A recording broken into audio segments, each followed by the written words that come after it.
Hello বন্ধুরা, কুন্তলিকা কিচেনে তোমাদের স্বাগত। আজকে আমি 3 কাটা মাছের লঙ্কা চেরা ঝোল করে দেখাবো।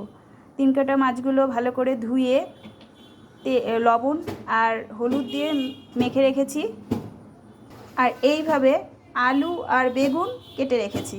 এবার কড়াইতে তেল দিলাম, তেলটা একটু গরম হবে।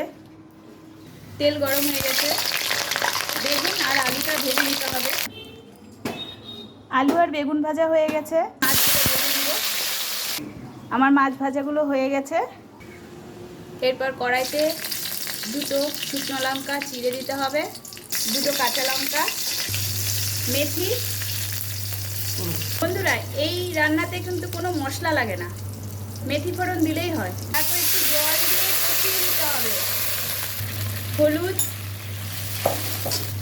লবণ, একটু মিষ্টি দিয়ে মাছ, বেগুন, আলু সব ছেড়ে দিতে হবে। ছেড়ে দিয়ে একটু কষিয়ে নিতে হবে। কয়েকটা চিড়ে রাখা লঙ্কা দিয়ে দিতে হবে, দিয়ে একটু নাড়াচাড়া করে রেখে দিতে হবে। তেল ছেড়ে দিয়েছে, এবার একটু জল দিয়ে দিতে হবে।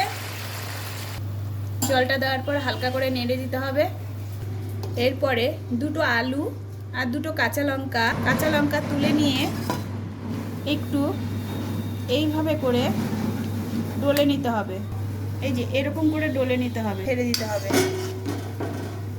তারপরে একটু ফুটতে দিতে হবে। লবণ আর মিষ্টিটা একটু দেখে নিয়ে নামিয়ে নিতে হবে। অ্যাট লাস্ট আমার রান্নাটা কমপ্লিট। দেখো, তোমাদের যদি ভালো লেগে থাকে লাইক সাবস্ক্রাইব করতে ভুলো না।